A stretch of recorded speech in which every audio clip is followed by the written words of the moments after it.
I've gotten really good at telling the story in like 30 seconds on tours. You're like, what's your background? But it's just working from home. COVID, it did not fit with me at all. And so, I took some time. I took a tour at a Frank Lloyd Wright house close to me, the Pope Leahy house, one of his Usonian style houses there in Alexandria, Virginia. And I really loved it. I volunteered there once, and I met somebody there, and they had just recently visited Taliesin. They said, you should check it out. I went on the website, and I see there's a job posting for a tour guide, and I was kind of in a transition area in my career, in my life, and so I just think I do well when I have a reset, and this offered that in a way that kind of moved me forward a little bit, advanced me in certain aspects of my life. And for the previous few months before I saw that Frank Lloyd Wright architecture history, it was kind of like the YouTube rabbit hole I fell into during lockdowns, and I just really got interested in this kind of stuff, and it was a great opportunity. It felt like just huge coincidence that this was happening. I think where I'm moving from, DC area, East Coast, things move pretty quickly, and you don't have a chance to just kind of stop and enjoy things sometimes. And that's what I've really liked about here is just lazily walking through the estate and appreciating some of the landscaping and the architecture. It's caused me to slow down a little bit and kind of take that in a little bit more. So I think that's the biggest thing, the biggest lesson that I've learned since I've been here is just, slow down, appreciate it, and it's an easy place to do that. So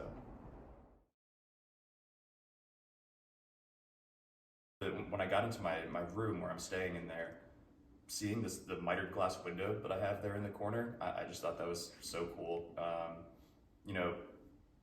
I'd seen that, and that's really, when you go to a Frank Lloyd Wright house, it's one of the things that really stands out.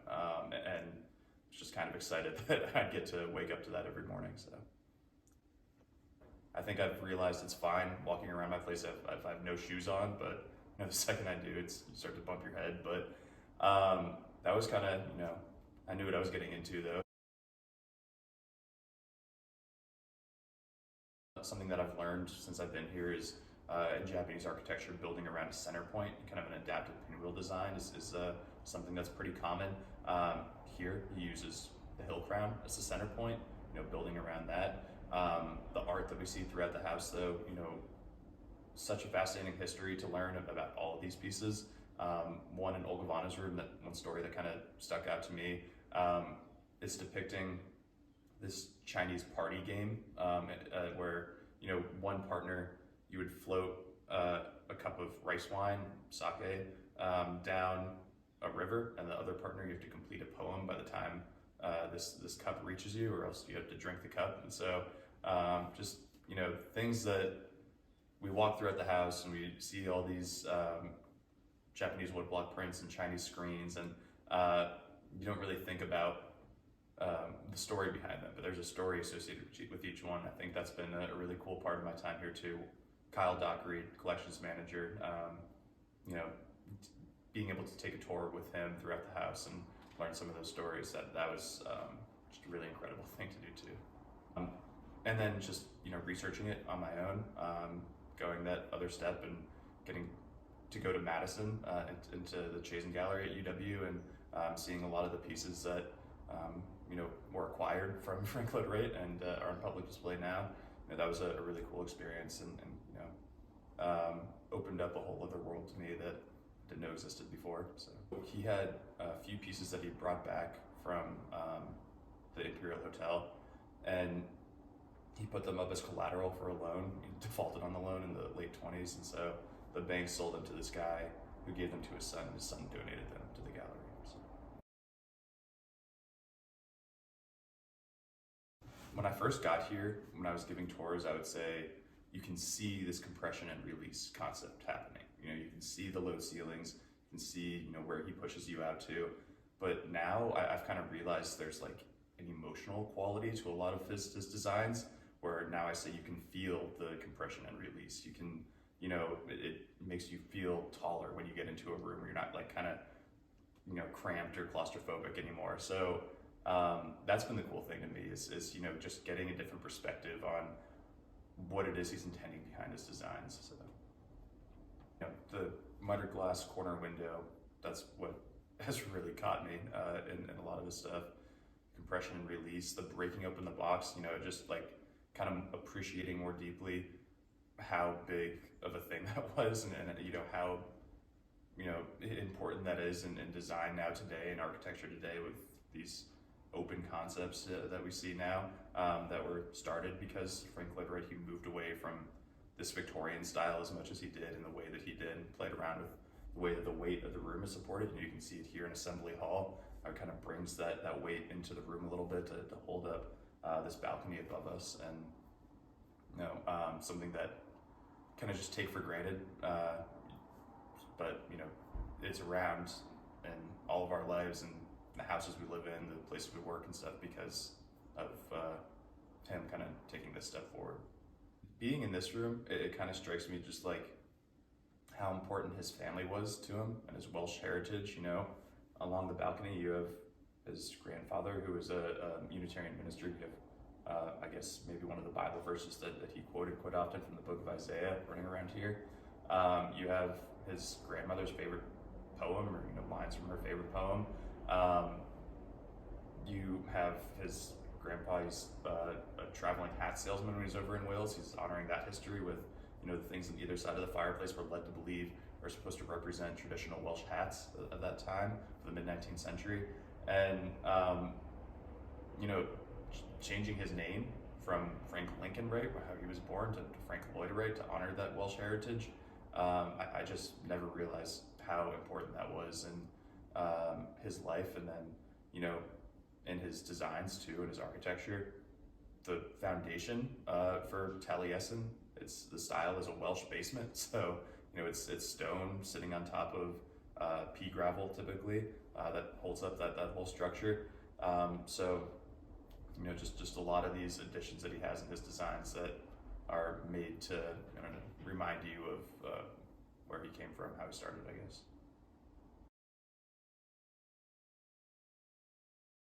One thing that I really like that he described, that one of our stewards, Stephen Gokenauer, gave me a tape when I first got here. It's Wright speaking to the fellowship, and one thing he says in that is that one idea of organic architecture, one element of it is taking things that exist in nature, filtering them through the mind of an architect, of a designer who understands how to design in this organic way to become things that are more natural than nature itself. So when we're in the living room, you see that there's this limestone pillar in the corner. It kind of comes up.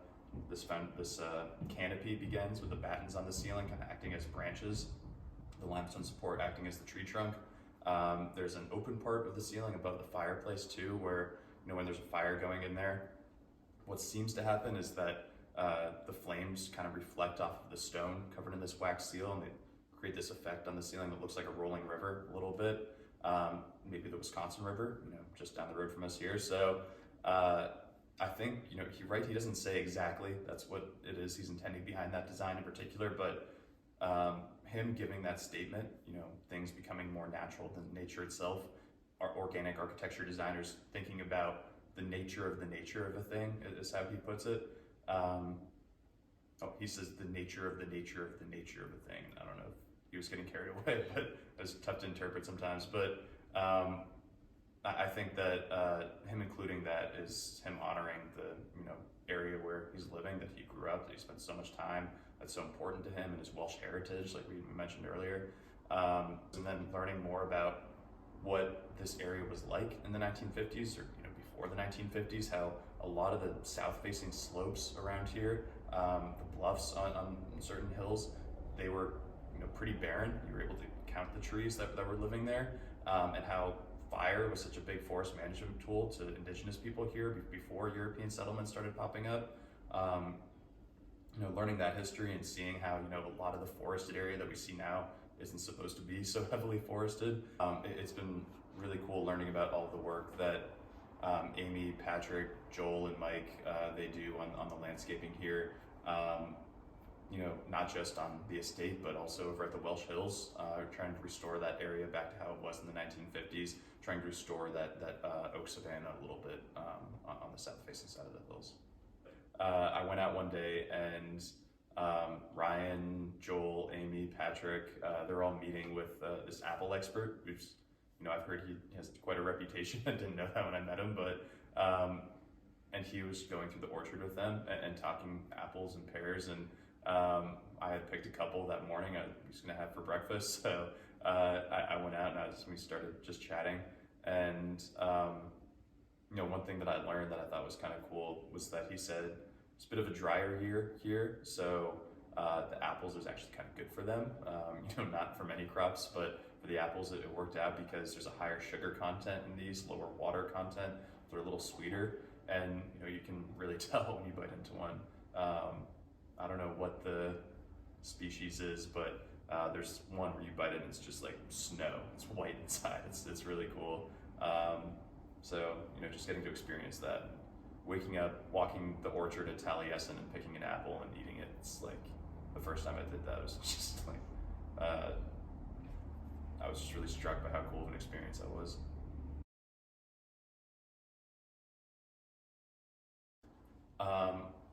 I'd say the one that first got me interested in it, the Pope Leahy house, because it's that Usonian style, and we hear all these stories about him spending time at Taliesin and Taliesin West and meeting with clients here, and the challenges that they presented to him when they asked the commission to house from him in this style, and just kind of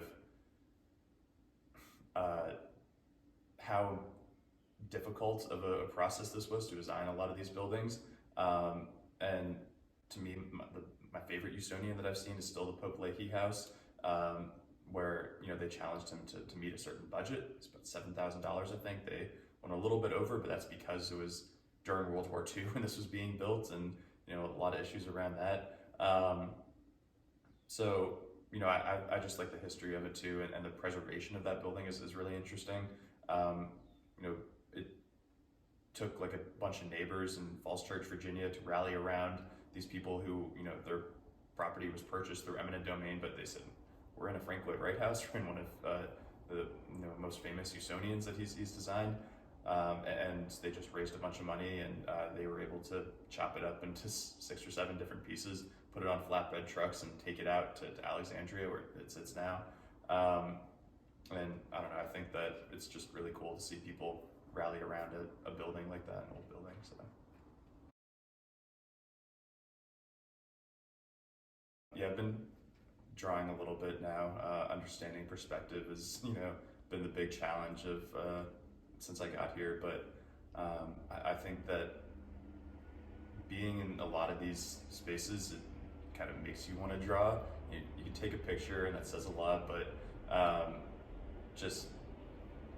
I just have this impulse to draw now, which I never have done before, and it's been cool. It's kind of opened up my eyes to how much I would really like to do that, and so I've been practicing a little bit around that. Also spent quite a bit of time at Spring Green in my time here at Taliesin. The town itself, really cool little town, filled with some awesome architecture, a lot of stuff done by apprentices here at the Fellowship, especially Wes Peters and Charles Montooth. They have a lot of buildings there in town. But I met a former teacher at the high school. I played pickleball with him, and he would take trips of kids from the high school in Spring Green to the Grand Canyon every year and go down the Colorado River. And he was telling me about this book that he read. It's a book of poems that this guy wrote, who by the end of his life, he was known as kind of the unofficial poet laureate of the Colorado River. And there was one that he showed me that really stuck with me, that reminded me of Taliesin quite a bit. It's by this guy, Von Troy, and poet laureate of the Colorado River. And he goes, once when the moon hung big and round in the old Grand Gulch at night, eerie the shadows on the ground, uncanny was the light. High in the cliffs where the old ones dwelt, ancient spirits rose and stirred. They crowded around, their presence I felt, then their whispered words I heard. They told of when the corn maidens danced while the drummers beat and swayed. Around and around they wheeled and pranced while the humpback flute player played. These were the days when life was good. There was time to sit and dream, while the soft winds played in the cottonwood and the beavers dammed the stream. When gold the squash lay on the ground, corn leaves rustled in the breeze. All about game did abound, and there were songbirds in the trees. These were the things that were whispered to me in the old grain gulch that night, not of the droughts or the misery of survival's struggling flight. So when I look high on the wall and the crumbling ruins I see, these are the times when I recall what the Spirit said to me. Then I feel the drummers beat, hear the humpback fluter play, see the dancing girls on nimble feet as they circle, prance, and sway. This to me is what the old gulch means as I sit down here below, and I know they're true, these ancient scenes, for the old ones told me so. They talk about, thanks. He says, when I look high on the wall and the crumbling ruins I see, these are the times when I recall what the Spirit said to me. And when we're in these buildings that, first thing I say in my tours is you'll see maybe some leaks today, you'll see some cracks in the foundation, you'll feel some drafty windows. We can attribute that to Wright's attitude towards these buildings, how he wants to use these as a place to experiment, as his living laboratory, and that's kind of created quite a bit of work for us. It's resulted in a lot of the things that we see today kind of falling apart, crumbling as time goes on. But when I see that, I don't see a building that's falling apart. I see the history that I've learned from Minerva, my neighbor, from Lloyd, from Aaron and the tour guide training, from everything I've read since I've been here. I know they're true, these ancient stories that I see when I look at the buildings, because the old ones told me so, because all of these accounts of people that were here. I just see a lot of similarities between this and the desert, which is kind of ironic because of Taliesin West and all that, but of the way that guy Von Troy describes the desert. I don't see myself doing anything else than working in preservation and helping to kind of define what that means in our society as more housing needs to be built in areas, and we can't stop progress, but how do we do that in a way that honors the history of the buildings that are here before, without wasting resources? It's like maybe one of the most difficult questions we have to answer, I think, right now. I'd love to help inform that idea about what's important to us when it comes to history, when it comes to architecture, and what we build moving forward. How we honor the history, how our architecture just kind of develops, and that's just a really interesting question to me, and something that I think from now on I want to spend my time trying to understand a little bit more myself.